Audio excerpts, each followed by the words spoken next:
The village in it with a map and a plan. No place too tiny for this determined man. Crossing the counties one by one, he'll see in every English corner a bit of history.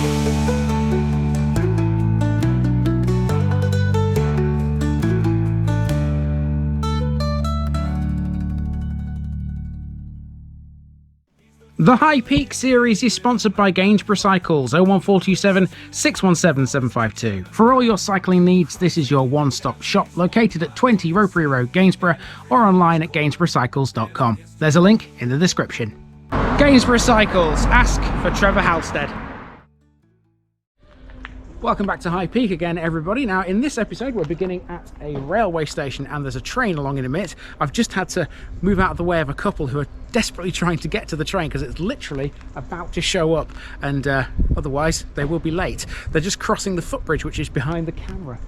So the train should be along shortly, and I hope they make it. Welcome to Hope.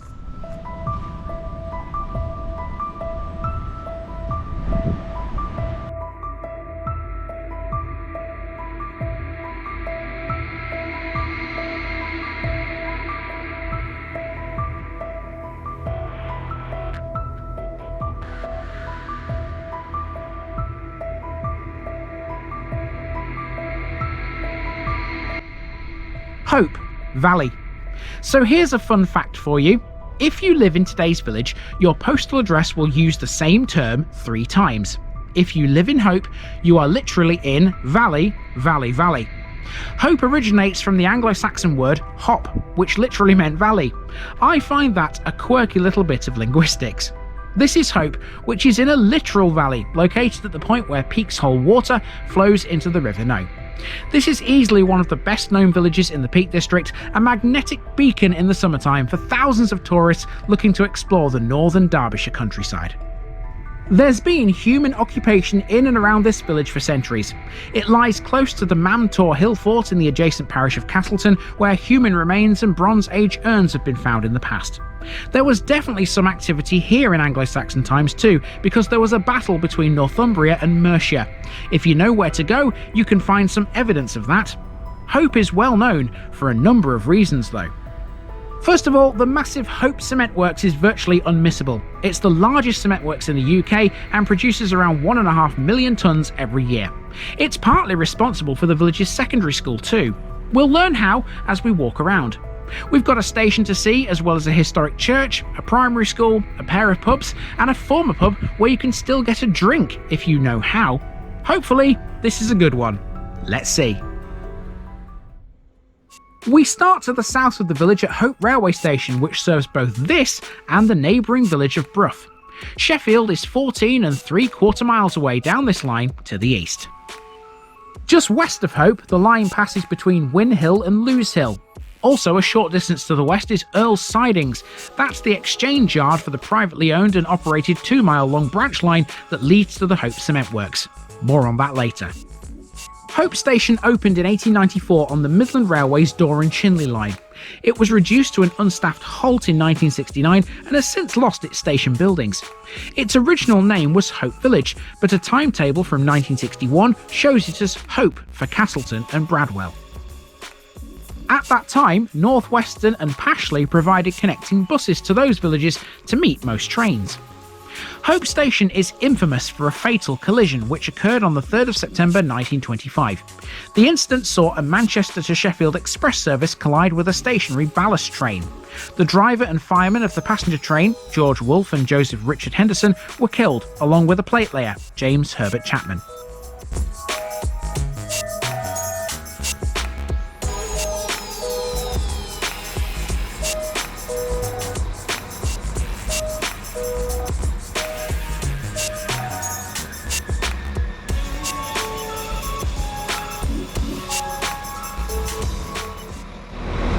Well, I can confirm the couple made it onto the train because that's the train they were after. There's also another one, should be along on this side of the platform as well. It's late actually because it should be here like now. 10:39 is when it's supposed to arrive and it's now 10:40, so it's a minute late. But I'm sure it'll be along in a minute as well. We're going to leave the train station behind though and head on into Hope Village, and this is a beauty. Let's go see it. Now let's drive into Hope, and on the way we'll talk about the local economy. There can be no denying that the cement works is the biggest industrial landmark here today. However, Hope grew thanks to other industries. Lead mining took place in Pindale in the 19th century. The Pindale mine was producing more lead than the super-productive Odin mine between 1800 and 1802. The mine's pumping engine house is still intact. For a short time, the Hope area was a hive of activity thanks to the Derwent reservoirs. Between 1902 and 1916, a tin town was built at Birchin-Lee for the workers and their families. These were the men who constructed the Derwent and Howden dams.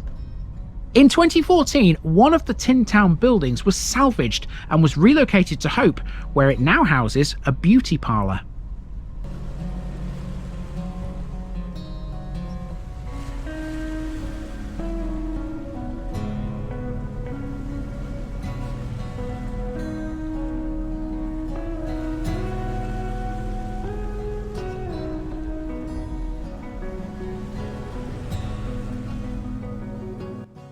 We start in a pretty little housing estate centrally located just north of the main road.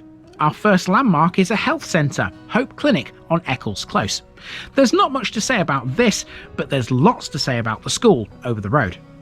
In 2019, Hope Primary School became part of the Valley Federation along with Edale.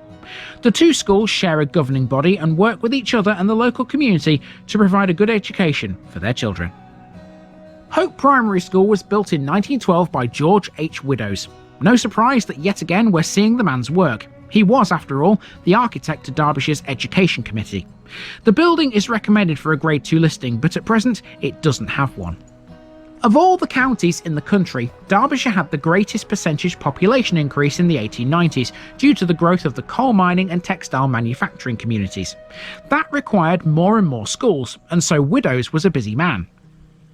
By the time he retired in 1936, he'd designed 60 elementary schools and 17 secondary schools.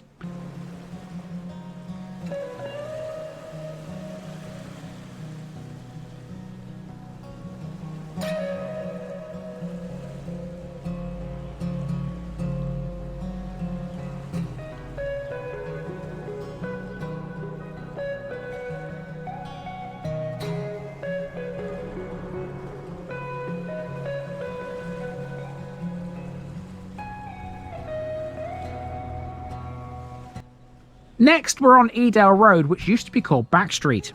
This is the Methodist Church. This was originally built in 1835 for the Wesleyans. It was later enlarged in 1926. By 1970, the church had accommodation for 120 worshippers, and its Sunday school could accommodate 180 pupils.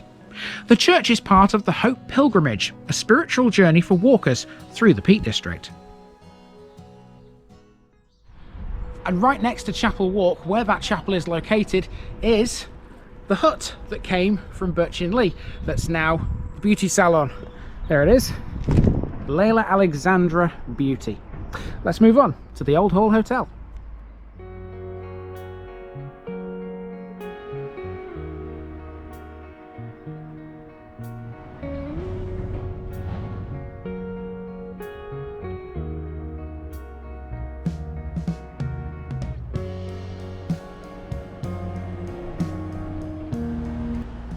To the junction with the main road now, and this is the Old Hall.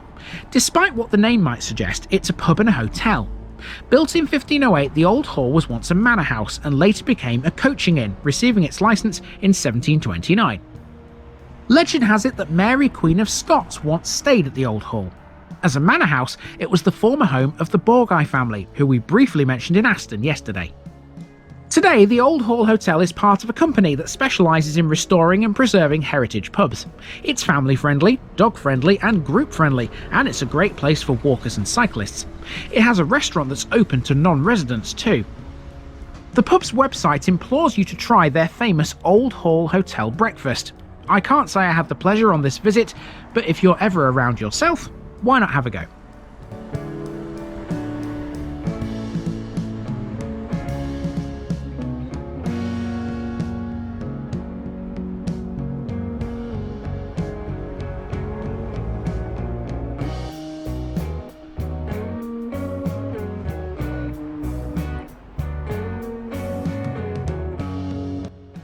Now we're heading east for a short distance and we come to the War Memorial on Castleton Road. This was erected in 1920. It's made of ashlar and rock-faced gritstone and features a cenotaph raised on 2 stone steps. Each face of the memorial has name panels. As well as remembering the residents of Hope who died in the wars, the monument also commemorates those from Aston, Thornhill, Brough and Shatton, as none of those places have their own memorial. This has been Grade 2 listed since 1984.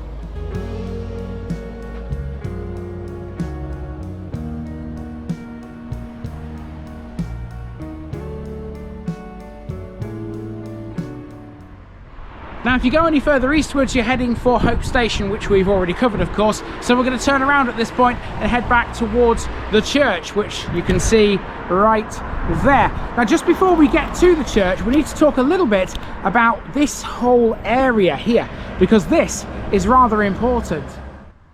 Hope once had a weekly market, held in the marketplace opposite the church and beside the Old Hall. The Old Hall's grounds originally covered the cattle market area. It was the squire, John Borguy, who in 1715 obtained a charter for a weekly market.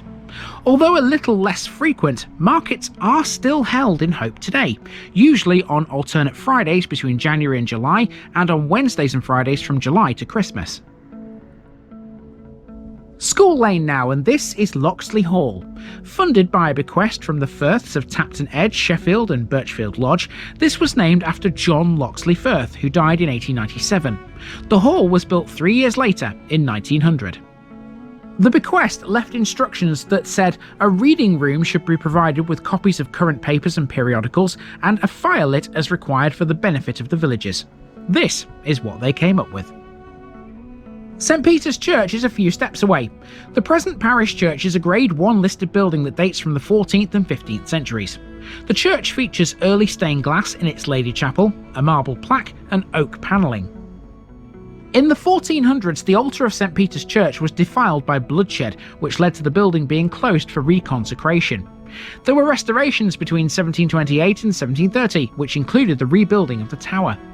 A subsequent restoration was undertaken by Alfred Hill of Lytton in 1887, when new windows were inserted and the floor was relaid.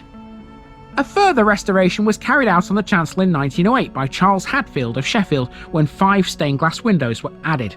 Together with Bradwell and Castleton, Hope's Church shares a joint ecclesiastical union. It has 2 ancient crosses in its grounds, including a 7-foot-tall sandstone monolith from the Anglo-Saxon period. It may well have originated in the church grounds, and a possible base now supports a sundial, but from the English Civil War until 1858, it was hidden in the village's school.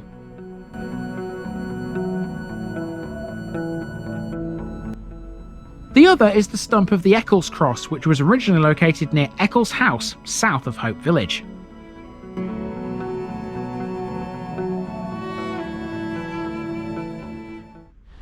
Well, it would have been nice to see the inside of this church, but unfortunately it's locked. There's only 2 churches that I'm actually going to see on this run this week. We've seen the one in Bamford already, and that one was definitely locked. It was far too early. This one, I'm afraid, is locked as well, so we can't go in and have a look. And the other ones haven't got churches in them. So now we're going to make our way out of the churchyard towards the main sort of shopping area. I can see a spa over there in the distance, and then we're going to head down the main street to the western end of Hope towards Hope Valley College. Between here and there though, there are some interesting bits and bobs, including a pub that you wouldn't even know is a pub.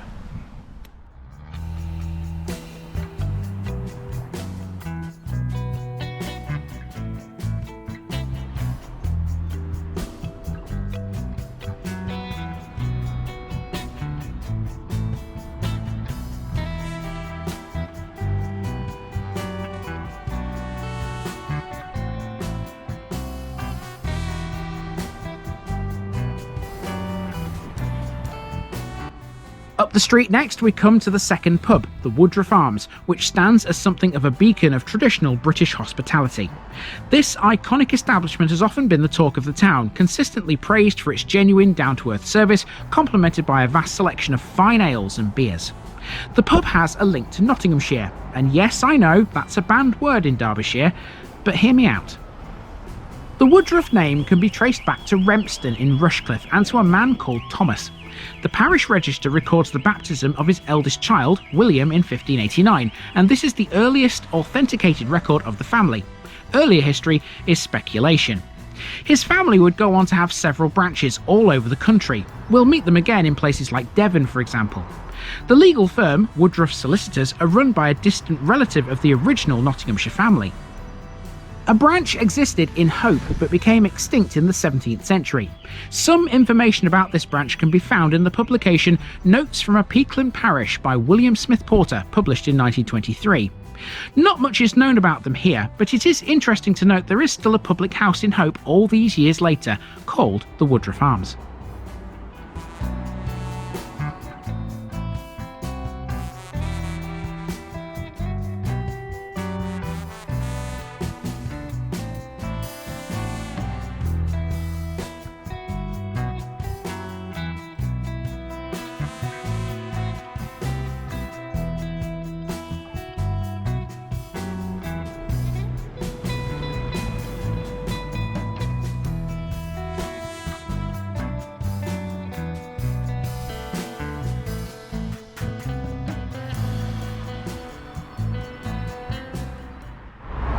Okay, so we've arrived at Hope Valley College, which you can see behind me there. Now, just before we go any further, I will just make a little correction.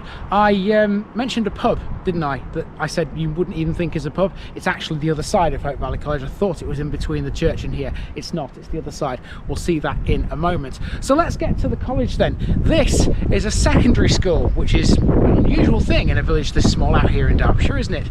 Let's talk a bit about it, because this has got an interesting bit of history. Hope Valley College is a secondary school which opened in July 1959. As a college, it also has a post-16 pathways area for young people with special educational needs or specific learning difficulties. It was modelled on the lines of the successful village colleges in Cambridgeshire, originated by Henry Morris. Whilst those are widely known facts, perhaps less well known is the story behind how it all came to be. In 1935, local parish councils began a campaign in order to establish a secondary school somewhere in Hope Valley.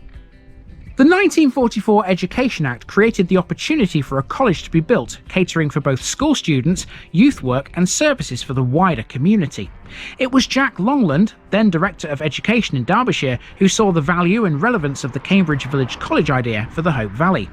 No fewer than 5 sites, 2 at Bamford and 1 each at Hope, Bradwell and Hathersage, were suggested and subsequently rejected. Eventually, the directors of Hope Cement Works were persuaded to sell some land for its construction to Derbyshire County Council. There were considerable geological difficulties. The college is indeed built on a prehistoric glacial lake. This was overcome, and so were other problems, by the builders W.J. Sims & Son and Cook Limited. After the college, you might be forgiven for thinking civilization comes to an end. It does, but not before you've passed the Poachers Arms. This is a former pub which has been converted into a 9-bedroom property, but in spite of that, you can actually still get a drink here. When it was converted, the bar was left in full working order, so it's absolutely possible to pour yourself a pint here without even leaving the house. The bar area has even kept the same decor from when it was a pub, with its red patterned carpets, dark pine wood furniture and 80s style couches. There are beers and ciders on tap, and the original signage is also still hanging outside the pub. The Poachers Arms was a working pub for over 20 years, but now it's available for rent as holiday stays on websites such as Sykes Cottages. Let's head up to the sports ground now. In 1944, Hope Sports Club was founded to provide facilities for the village, as well as nearby Aston and Brough. Hope has a rugby club, Hope Valley RUFC, who play their home games at the sports club. They were formed in 1979 after rugby enthusiasts from the local villages organised a match with a barrel of beer for the winners. Talk about incentives, eh? The club saw successes in the 1990s in both the Nottinghamshire, Lincolnshire and Derbyshire League and some cup competitions. Several players went on to represent National League clubs, whilst 2009 to 2011 saw 2 successive league titles. I found next to nothing about any football or cricket history, so let's just admire the rest of the facilities, if that's the right word. I'll see you in a moment.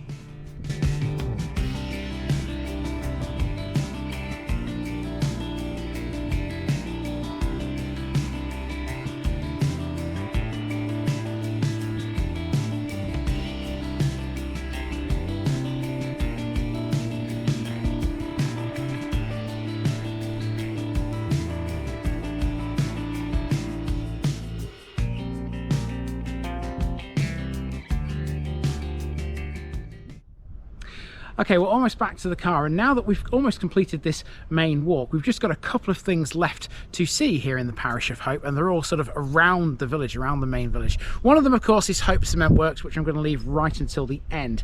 But next, I'm going to take you up into the hills over there. There are two hills up there. One of them is called Win Hill, the other one is called Losehill, and there's a reason for that. Using the car, we've now driven up to the cemetery north of the village off the road to Edale. It was founded in 1934 and it's regarded as one of the best kept secrets in Hope. The reason for that is because of its out-of-the-way location. When leaving Hope to the north, there's a turning to the right marked Bowden Lane just before reaching the Kiln Hill Bridge over the River Noe, and the cemetery entrance is the third on the right past the last house, after crossing another small bridge over the river. Only a very small sign on the gatepost says Hope Cemetery. The road is also marked as a public footpath. Derbyshire Record Office hold registers of burials in this cemetery for the period between 1934 and 1993.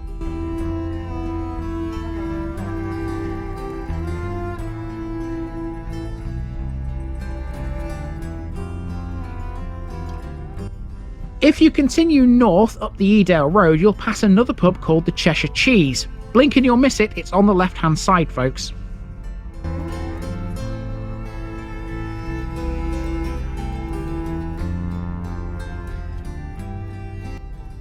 After turning left just after the pub, you're then heading for Losehill House Hotel and Spa. This began life as a hostel for walkers and has since been redeveloped into the 4-star hotel and spa it is today. It was built in 1914 by the CHA Walking Charity on the site of an 18th century farmhouse. It was originally called Moorgate Guest House. It served as a hostel for nearly 90 years until it was closed in 2001 due to the foot and mouth epidemic. It once played host to the Sheffield and Manchester Ramblers.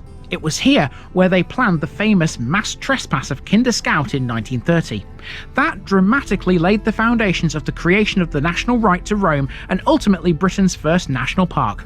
We know that park today as the Peak District. As a country hotel, it has 23 bedrooms, a spa, an award-winning restaurant and a bar. It's all located in a secluded spot on the side of Losehill, with views of Win Hill.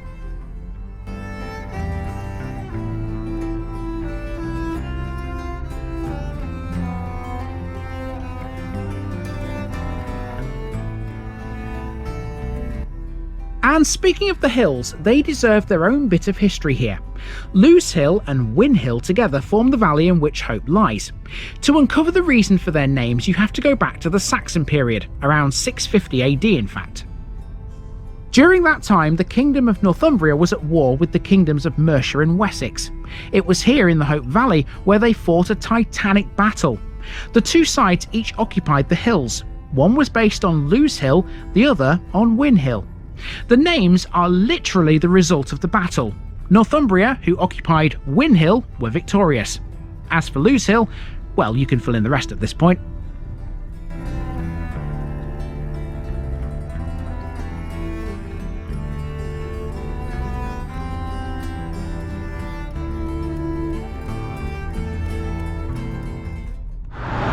Okay, so now we're heading towards the cement works, and trust me, this road that you can see next to me right here is extremely busy, even though it's kind of in the middle of nowhere. There are lorries coming up and down this road all the time because they're coming to the cement works, which is behind the camera. Let's check it out. Lastly, we need to talk about the cement works because this is easily Hope's biggest landmark. Hope Cement Works has a history that stretches back to 1929. That's when it was opened by G&T Earl. Sir Geoffrey Jellicoe developed a 50-year plan for the project in 1937, and this was renewed by David Jarvis, who wrote his own 50-year plan in 1987. Hope Cement Works is still going strong today. The plant initially produced 50,000 tonnes of cement a year. Originally, the cement was made with a wet process, which used 2 kilns, with 2 more added in the 1930s and a 5th in 1952. By the 1960s, an upgrade of the plant led to it being converted to the more conventional dry process, which started in 1970. By 2008, the plant was producing around 1.4 million tonnes, and the experts reckoned at that time the limestone reserves here would last until 2038. A report from 2012 estimated it's more likely 2034. Shale and limestone are the two main ingredients in cement. Hope Cement Works is located where the limestone of Monsaldale meets the Edale shale, and that means the plant is mostly self-contained, with its own quarries adjacent to it. The works is connected to the Hope Valley Line by a 2-mile single-track railway that was powered by steam until 1963. Today, most cement is transported by rail to Earl's Sidings, where it's then taken over by Freightliner. The plant is the UK's largest, producing over 1.5 million tonnes of cement annually. More than half of the cement produced at Hope is transported by rail to depots in the South East, West Midlands and north of England. Its kilns traditionally used coal as fuel, but they now have alternative sources such as sewage pellets, chipped tyres and petroleum coke. The plant has had quite a harsh environmental impact though. In 2006, 65% of the CO2 emitted by the Peak District National Park came from here. Unlike other cement works across the country, Hope is subject to extremely tight restrictions, purely because it's located within the Peak District. Since 1951, expansion has been limited because planning permission regulations are more stringent within a national park. And with that, we're done with Hope Cement Works and with Hope in general. That's been a fascinating one to cover, hasn't it? I really enjoy my trips into the Peak District, and it's villages like this that keep me coming back. I hope I've inspired you to come and check this one out yourself. Stick with me, tomorrow we have some Roman history to talk about.